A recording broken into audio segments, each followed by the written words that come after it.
Muy buenos días, amados hermanos y amigos que nos puedan estar viendo y escuchando a través de este medio. Es para mí una bendición inmensa poder saludarles en esta mañana y pedirles que por favor nos acompañen durante los próximos minutos. Sin lugar a dudas, Dios ha preparado un tiempo maravilloso para que tú y yo podamos hoy exaltar y glorificar su santo nombre. Así que desde ahí, desde la intimidad de tu hogar, por favor, si tienes ahí a tus familiares al lado o amigos, pues tómale de la mano, cierra tus ojos por un momento y pongamos este tiempo en las manos de Dios. Señor, hoy te damos gracias, te bendecimos y glorificamos tu santo nombre.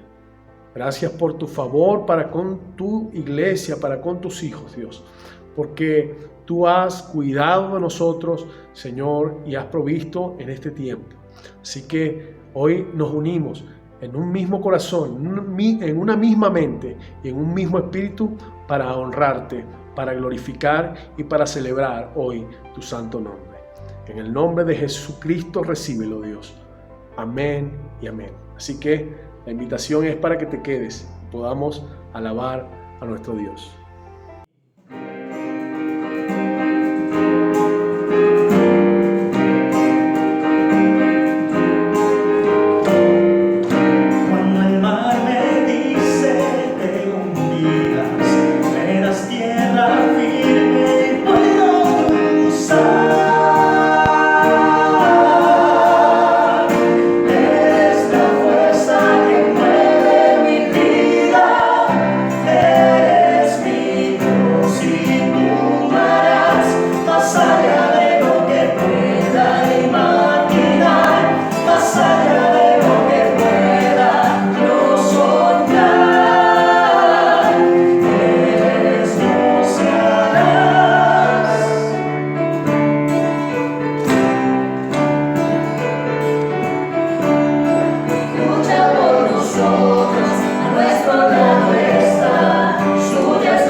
Me guiará.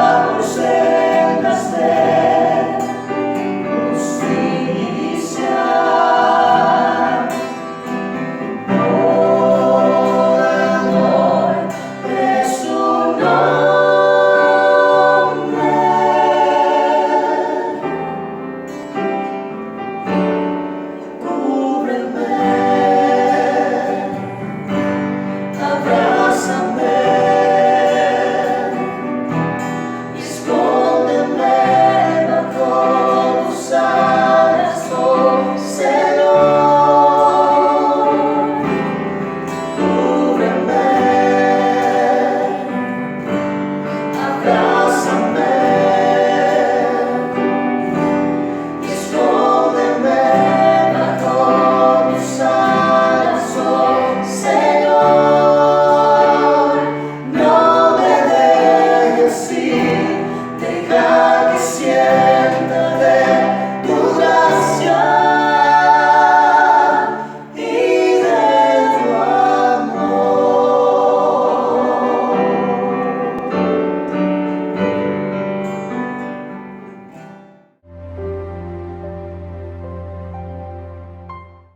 Buenos días, hermanos. Buenos días, querida familia Los Cedros, que Dios les bendiga en esta mañana. Si estamos de pie es porque somos bendecidos de parte de nuestro Dios.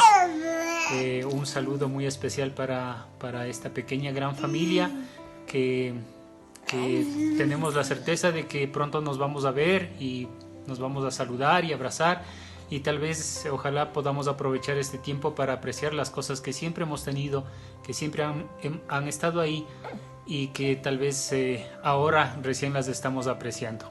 Que Dios les bendiga, mis hermanos. Mis hermanos, tomemos este tiempo para orar unos por otros, estando aquí en la casa, y el día de hoy cantemos, alabemos con todo el corazón y escuchemos la palabra que va a venir del pastor. Que Dios les bendiga, hermanos.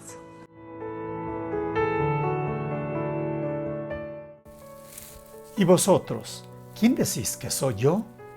Una pregunta que le haría el Señor a sus discípulos, una pregunta trascendental a la cual Pedro responde: tú eres el Cristo, el Hijo del Dios viviente. Y luego añade el Señor. Entonces él le respondió: bienaventurado eres Simón, hijo de Jonás, porque no te reveló carne ni sangre, sino mi Padre que está en los cielos. Y yo también te digo que tú eres Pedro, añade Jesús. Y sobre esta roca edificaré mi iglesia, y las puertas del Hades no prevalecerán contra ellas. Dos declaraciones celestiales, dos declaraciones que no atribuye a Pedro ni a sus discípulos la respuesta. La primera lo atribuye al Padre, cuando dice: tú eres el Cristo, el Hijo del Dios viviente.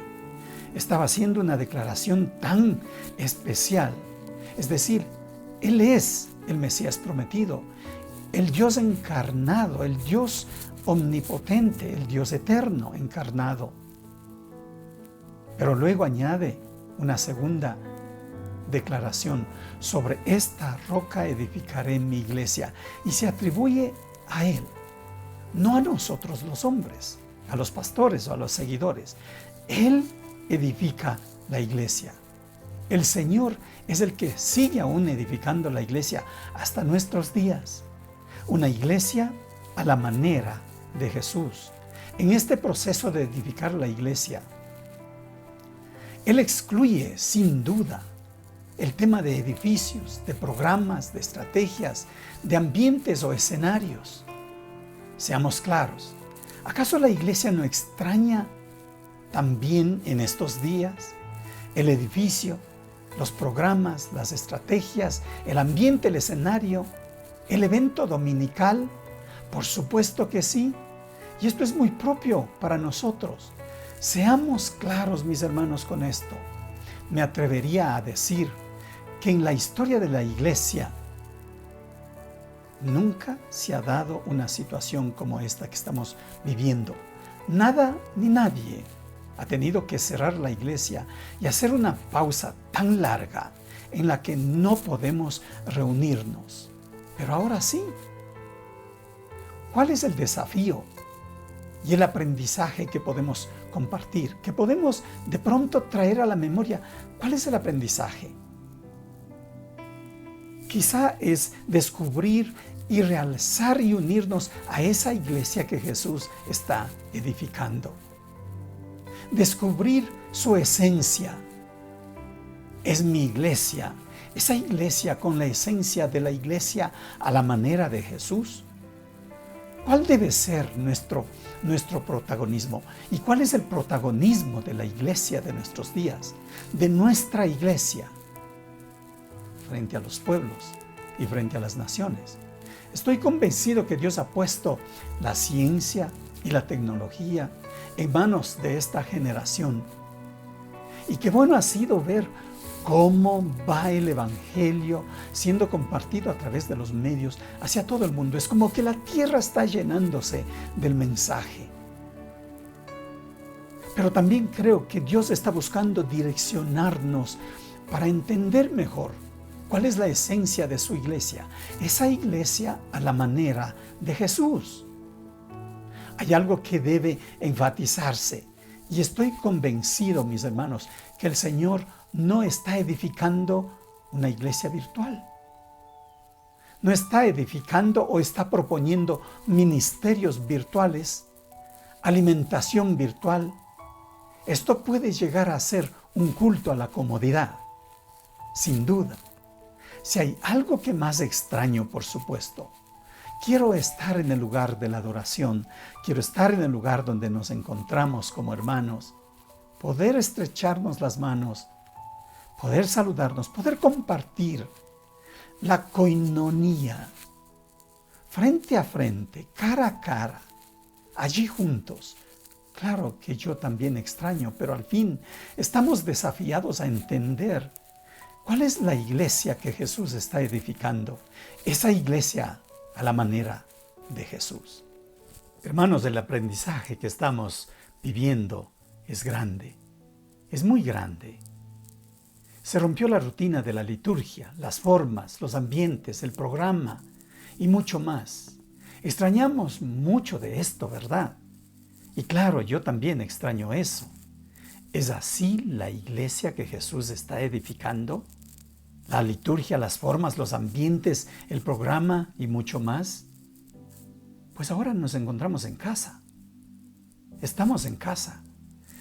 Permítame citar algunas experiencias del Antiguo Testamento y del Nuevo Testamento que tuvo lugar en casa, en el seno de la familia. Les llevaré a Génesis del capítulo 28 y solamente quiero hacer referencia a la historia. Allí encontramos la historia de Jacob y Esaú, cómo Jacob robó a Esaú lo que Dios había prometido en realidad para el primogénito. Y Jacob roba la primogenitura de Esaú.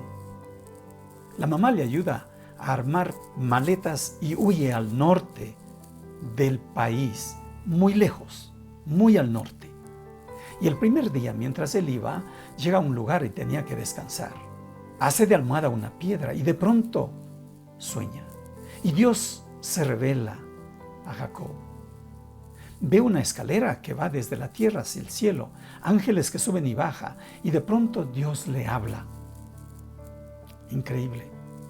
Le habla para ratificarle sobre la promesa dada a Abraham, que se cumpliría también a través de Jacob. Le habla que la tierra donde él estaba descansando era la tierra que Dios le iba a dar. Y además le promete que estará Dios con él. Cuando se despierta, pero muy asustado. Y luego hace esta declaración muy linda.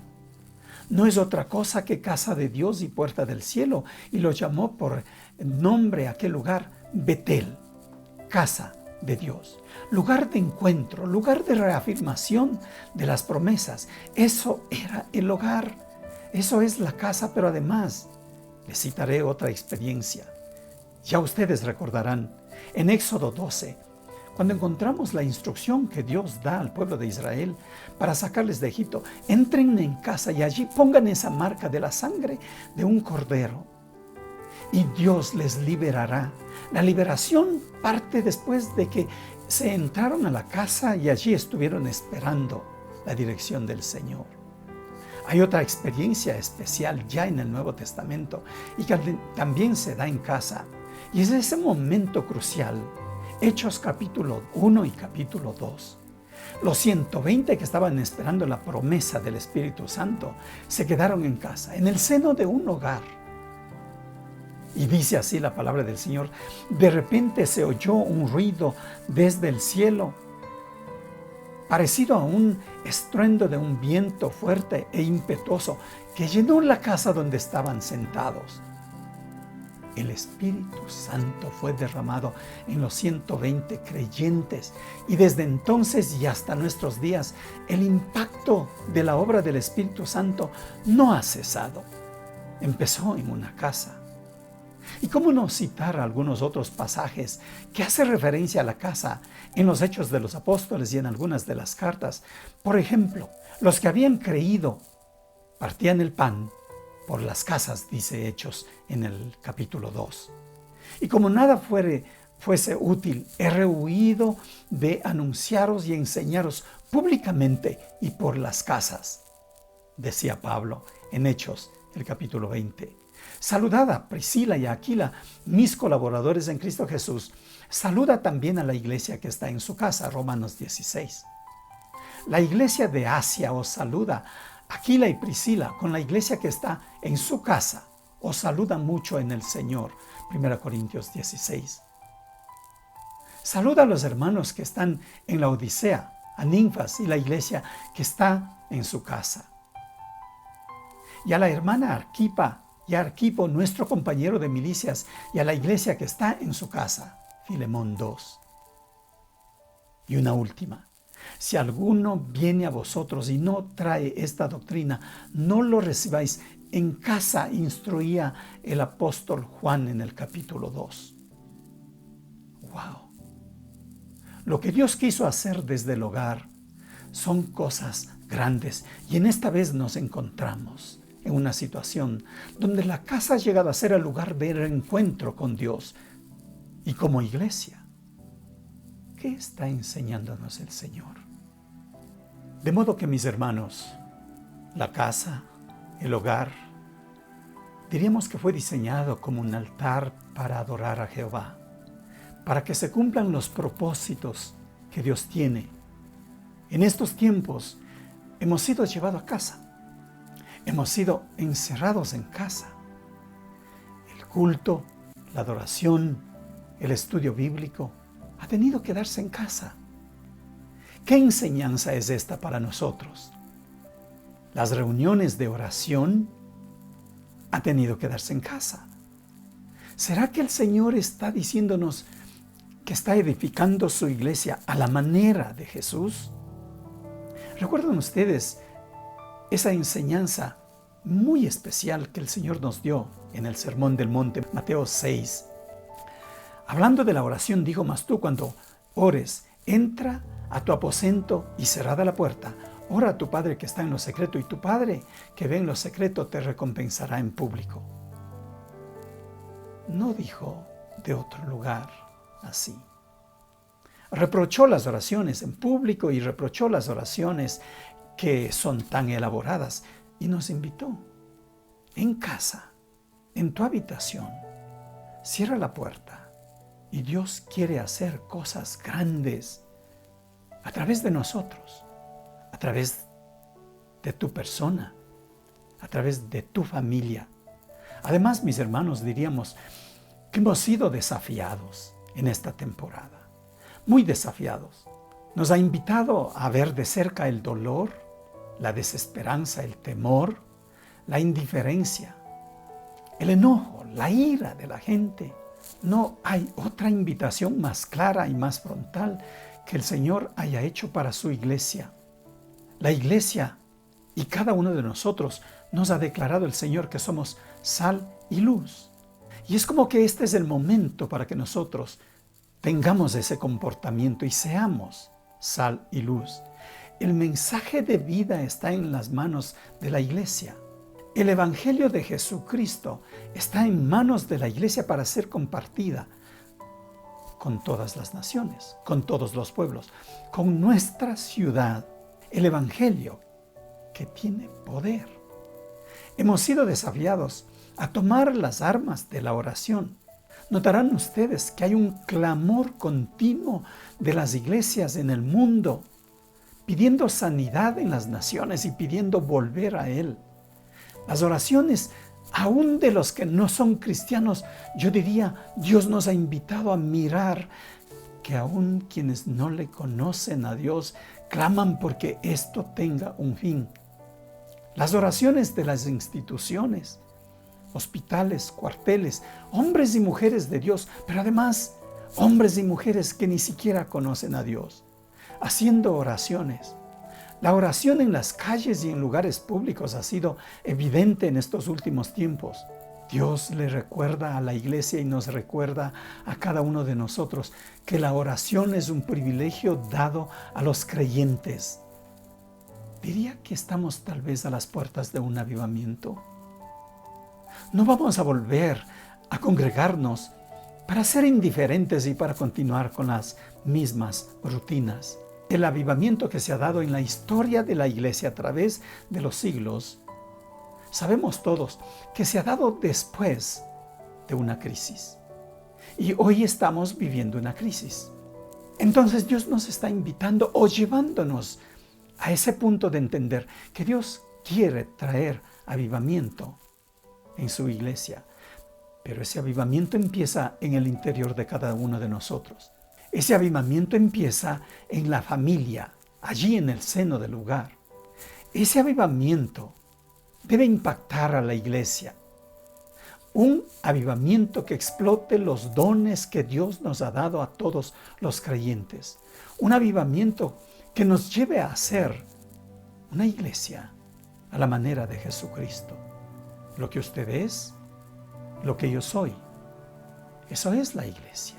Y de pronto me pregunto, ¿es esa la iglesia que está edificando el Señor? Jesús está edificando su iglesia, aún en estos días, cuando la congregación no puede estar allí. Jesús empieza conmigo, en mi corazón, haciendo esa transformación. ¿Cree que Dios puede transformar su corazón, su manera de hacer iglesia, y llevarnos a tal punto de ser parte de esa iglesia que Él está edificando para traer paz, para traer un mensaje de esperanza a este mundo? Les invito a que vayamos allá, a que dejemos que Dios obre en nosotros de esta manera. Que el Señor les bendiga.